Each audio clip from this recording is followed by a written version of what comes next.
Hi friends, welcome to DM classes. Today we will continue with practice set 7.5. Question number 8. Following 10 observations are arranged in ascending order as follows. हमें यहाँ पर कुछ numbers दिए हुए जो कि ascending order में अरेंज किए हुए हैं। तो हमें यहाँ पर median of the data is 11 दिया हुआ है। तो हमें यहाँ पर x की वैल्यू फाइंड करनी होगी। Solution given data in ascending order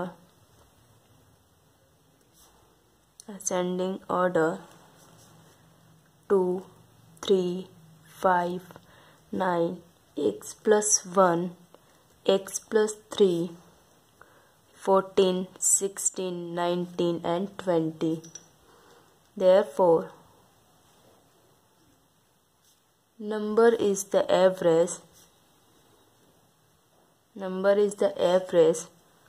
of middle two observations.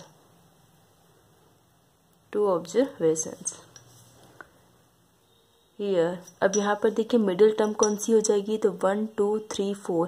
यहाँ से हमने 4 नंबर छोड़े, यहाँ से भी हम 4 ले लेते 1 2 3 4।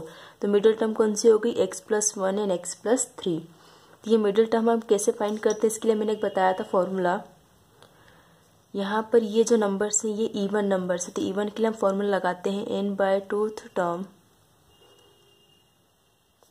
And n/2 plus 1 term. n हमारे पास n है total 10, means 10 divided by 2th term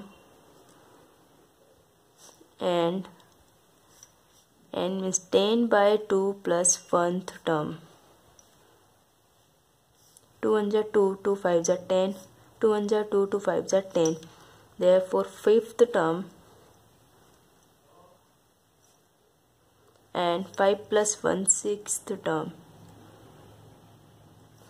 यहाँ पर हमारे जो मिडिल टर्म आई है वो कौन सी आ गई है, 5 and 6। तो 1 2 3 4 5 and 6, मतलब 5th और 6th टर्म हो जाएगी हमारी x plus 1 और x plus 3। Here 5th and 6th number are in the middle position। अब हमें यहाँ पर मिडिल पोजीशन में जो नंबर्स मिले हैं 5th और 6th, हमें इनका एवरेज फाइंड करना होगा, क्योंकि हमने क्या लिखा हुआ है, number is the average of middle two observation कौन से हमारे 5 and 6। Therefore median equal to x plus 1 plus x plus 3 divided by 2। Therefore अब हमें यहाँ पर गिवन है कि median of the data is 11, मतलब यहाँ पर आ जाएगा 11 equal to x plus x 2x plus 3 plus 1 equal to 4 divided by 2। यहाँ पर नीचे डिनोमिनेटर में कुछ नहीं तो हमने 1 लिखा by cross multiplication. Therefore 11 into 2 equal to 1 into 2x plus 4। Therefore 11 2 जा 22 equal to 1 into 2x plus 4 equal to 2x plus 4। Therefore अब हमें यहाँ पर x की वैल्यू फाइंड करनी है, तो 2x को हम इधर रहने देते हैं 22। 4 को इक्वल टू के लेफ्ट हैंड से लेके जाएंगे तो माइनस का हो जाएगा। Therefore 2x equal to 22 minus 4 equal to 18। Therefore x equal to 18 divided by 2, 2 1 जा 2, 2 9 जा 18। Therefore x equal to 9। x equal to 9 answer. Question number 9. The mean of 35 observations is 20, out of which mean of first 18 observation is 15 and mean of last 18 observation is 25. Find the 18th observation. हमें यहाँ पर 35 observations का mean दिया हुआ है 20। अब first 18 observations का जो मीन है वो 15 है और लास्ट 18 ऑब्जर्वेशंस का मीन हमें गिवन है 25। तो 18th नंबर पे कौन सा वैल्यू है वो हमें यहाँ पर फाइंड करना है, मीन्स 18th ऑब्जर्वेशंस वाली वैल्यू हमें यहाँ पर फाइंड करनी होगी। सॉल्यूशन, अब हमें यहाँ पर मीन फाइंड करना है, तो सबसे पहले हम मीन का फॉर्मूला लिख कर the sum of all observation की वैल्यू फाइंड कर लेते हैं। Mean equal to the sum of all observations divided by total number of observations. Total number of observations.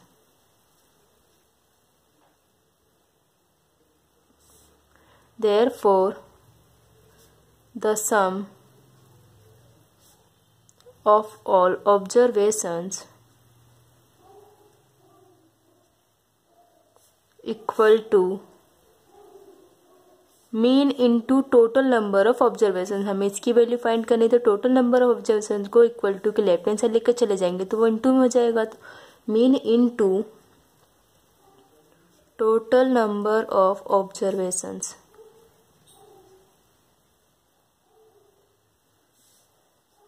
Equal to mean into total number of observations. तो हमें यहाँ पर कहा हुआ है कि the mean of 35 observations is 20। Mean हमें दिया है 20 और टोटल नंबर ऑफ ऑब्जर्वेशंस हमें गिवन है 35। तो 20 इंटू 35 इक्वल टू 700। यहाँ पर 700 वैल्यू आ गई। It is noted bye first equation.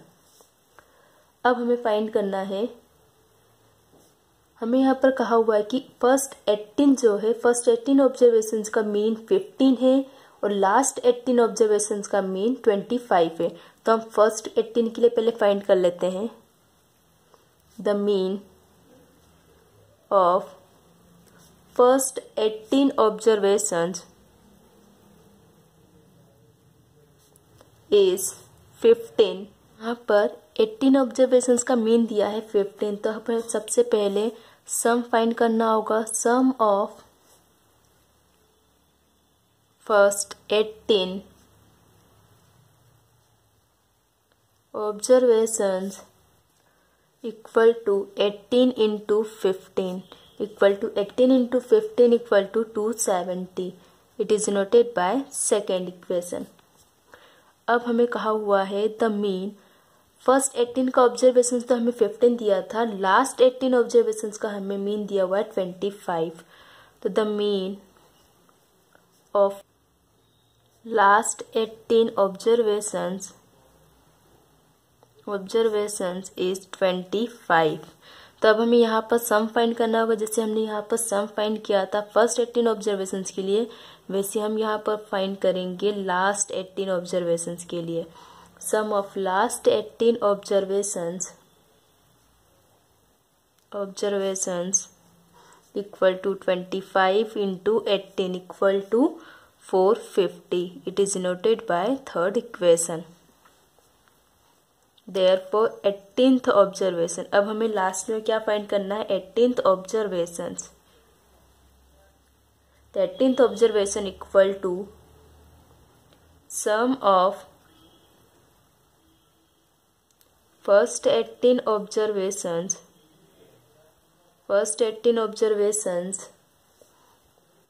Plus sum of last 18 observations.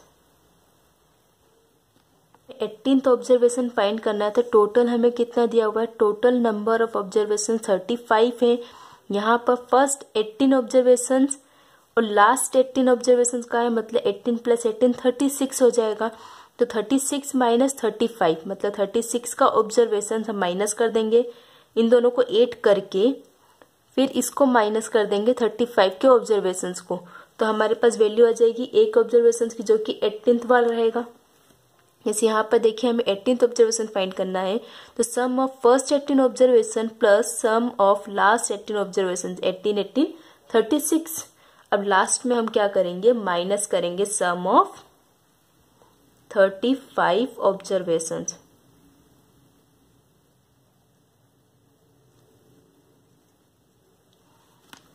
Equal to sum of first 18 observations equal to 270 plus the sum of last 18 observations equal to 450 minus sum of 35 observations equal to 700 equal to, ये हो जाएगा हमारा from equation first, second and third, equation first, second and third.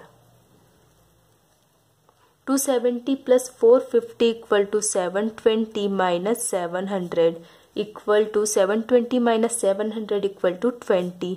Therefore, the 18th observations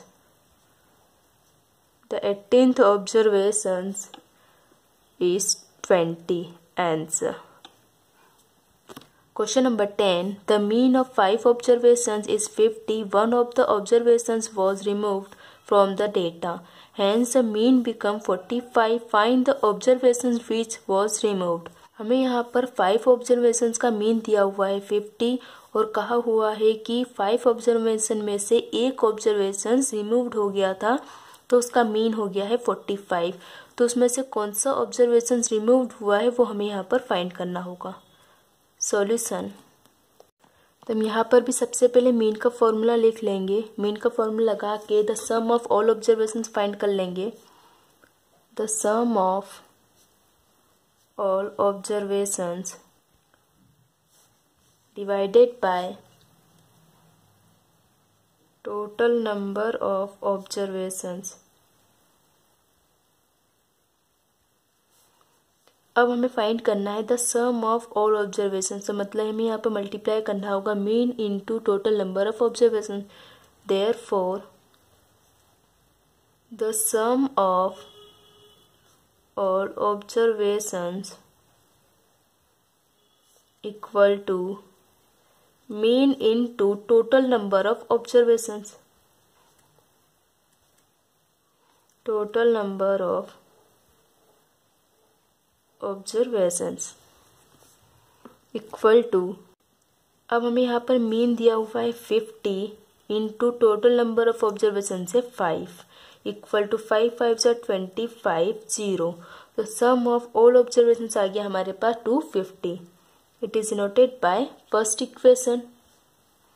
अब हमें कहा हुआ है कि 1 ऑब्जर्वेशन रिमूव्ड हो गया था, तो 1 ऑब्जर्वेशन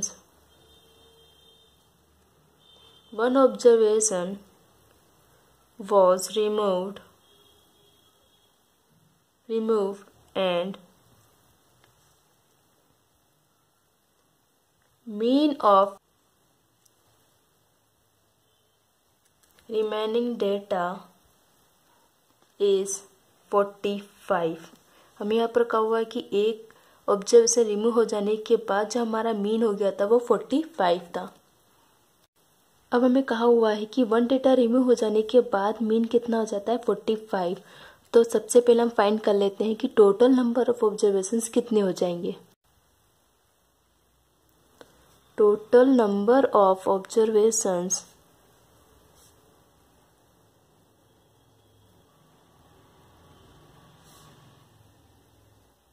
आफ्टर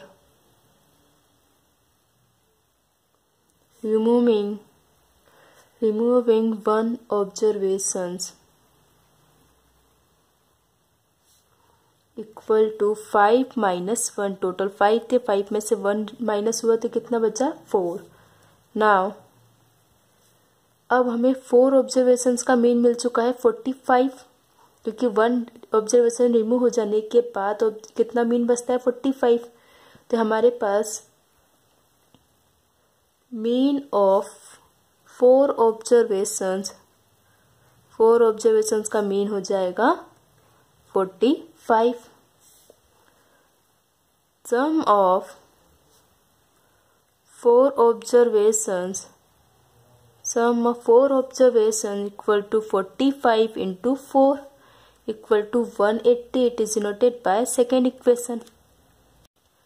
अब यहाँ पे देखिए, इससे पहले हमने the sum of all observations का मतलब 5 ऑब्जर्वेशंस के लिए हमने सम किए निकाला था तो वो 250 आया था, और यहाँ पर 1 डेटा रिमूव हो जाने के बाद 4 ऑब्जर्वेशंस का सम आया है 180।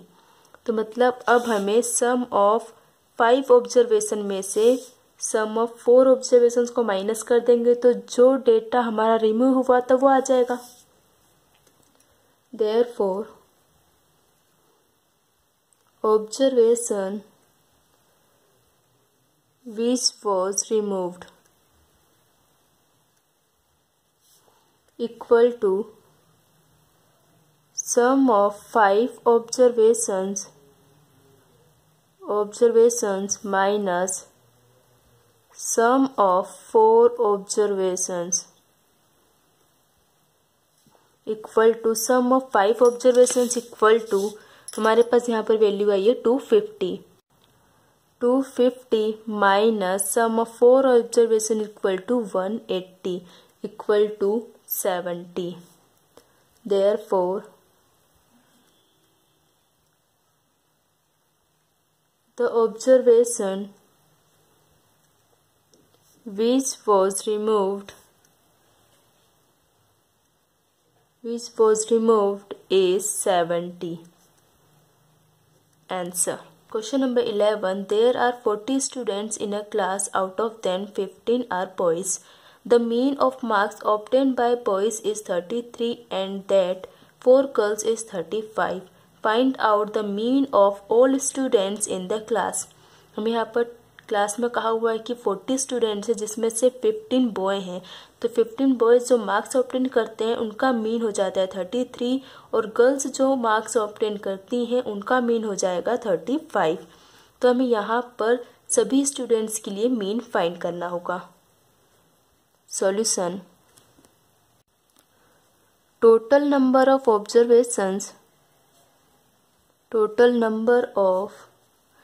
Observations means student, total students कितने हैं 40 students equal to 40 number of boys equal to 15। 40 में से 15 बॉय हैं तो 40 माइनस 15 करेंगे तो गर्ल्स आ जाएगी। Number of girls equal to 40 minus 15 equal to 25. Therefore, the mean of marks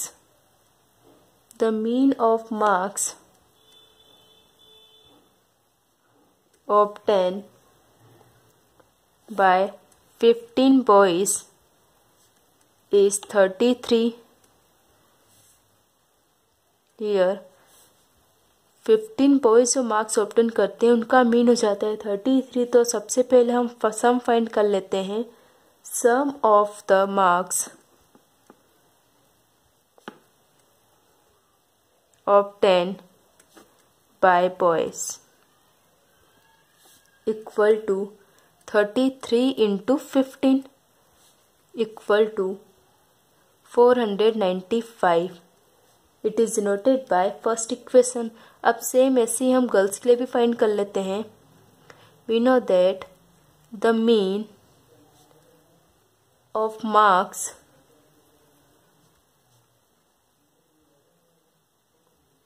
obtained by girls कितनी है 25, तो 25 गर्ल्स इज 35। 25 गर्ल्स जो मार्क्स ऑब्टेन करती है उनका मीन हो जाएगा 35।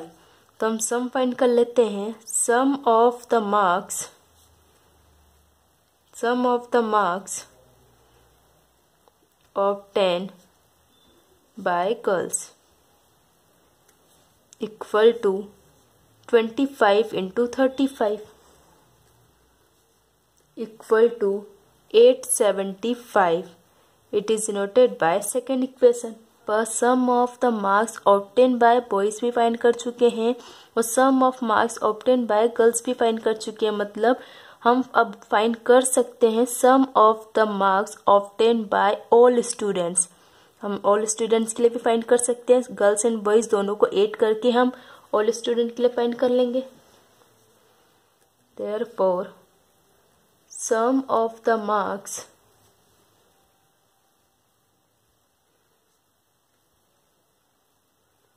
obtained by boys and girls equal to 875 plus 495 equal to 1370 from equation first and second. From equation first and second. Mean of all the students equal to sum of the marks of all students divided by total number of students equal to sum of the marks of all students हमने अभी find किया था 1370 divided by total number of students equal to 40 equal to अब हम इसे solve करेंगे 0 से 0 cancel 137 divided by 4 equal to 34.25 therefore the mean of all the students in the class is 34.25. Answer. Question number 12. The weights of 10 students in kg are given below. यहाँ पर हमें 10 students का weights दिया हुआ है जो कि kg में है, तो हमें इनका mode फाइंड करना है. Solution. Given data in ascending order is 35, 37,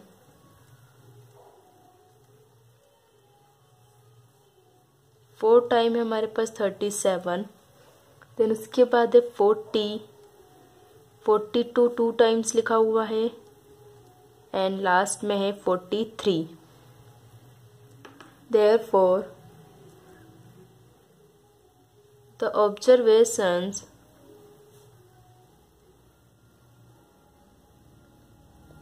repeated maximum number of times equal to 37. यहाँ पर देखिए सबसे ज़्यादा बार 37 आया है, मतलब 37 की फ्रीक्वेंसी सबसे ज़्यादा है. जिसकी फ्रीक्वेंसी सबसे ज़्यादा होता है वही हमारी मोड होता है. तो यहाँ पर हमारा मोड हो जाएगा mode of the given data is 37 kg. Answer. मतलब यहाँ हमें मोड फाइंड करने के लिए कुछ भी सॉल्यूशन करने की ज़रूरत नहीं है. हमें सिर्फ जो हमें डेटा दिया है उसे असेंडिंग ऑर्डर में अरेंज करने के बाद ये देखना है कि किसकी फ्रीक्वेंसी सबसे ज़्यादा है, मतलब कौन सा नंबर है जो सबसे ज़्यादा बार रिपीट हुआ है. यहाँ पर 37 4 टाइम्स है, मतलब इसकी फ्रीक्वेंसी हो जाएगी 4 जो कि सबसे ज़्यादा है. तो mode of the given data is 37. Question number 13. In the following table the information is given about the number of families and the sibling in the families less than 14 years of age. Find the mode of the data. हमें यहाँ पर data दिया हुआ है वो number of siblings है and families है. तो यहाँ पर इनकी ये फ्रीक्वेंसी हो जाएगी, ये हो जाएंगी number of siblings. Solution. Here the maximum frequency. Mode में हम सबसे पहले मैक्सिमम फ्रीक्वेंसी ही देखते हैं. The maximum frequency is 25. 25 सबसे ज़्यादा है. Since mode equal to observations having maximum frequency. तो जिसकी सबसे ज़्यादा फ्रिक्वेंसी वो हमारा मोड हो जाएगा। तो यहाँ पर 2 की सबसे ज़्यादा फ्रिक्वेंसी है, तो the mode of the given data is 2। Therefore the mode of the given data is 2. Answer. Question number 14. Question number 14. Find the mode of the following data. हमें यहाँ पर टेबल दिया हुआ है जिसमें मार्क्स लिखे हुए 35, 36, 37, 38, 39 एंड 40।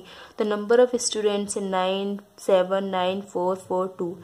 मतलब यहाँ पर 9 स्टूडेंट ऐसे हैं जो कि 35 मार्क्स लाए हैं, 7 स्टूडेंट ऐसे हैं जो कि 36 मार्क्स लेकर आए। मतलब यहाँ पर 9, 7, 9, 4, 4, 2 फ्रिक्वेंसी हो जाएगा और डेटा हो जाएंगे हमारे 35, 36, 37, 38, 39 and 40। Solution. Here the maximum frequency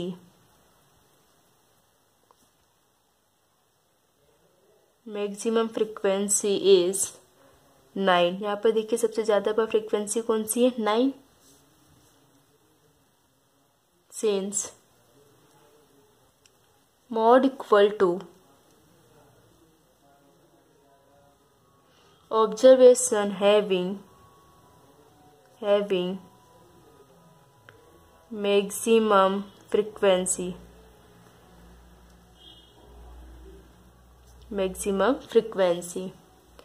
but maximum frequency जिसकी है वो हमारा मोड तो हो जाएगा, लेकिन यहाँ पर मैक्सिमम फ्रिक्वेंसी 2 है। 35 की भी 9 है, 37 की भी 9 फ्रिक्वेंसी है, but this is the frequency of two observations. Therefore mod equal to 35 and 37 answer. Thank you. Please subscribe my channel and press the bell icon.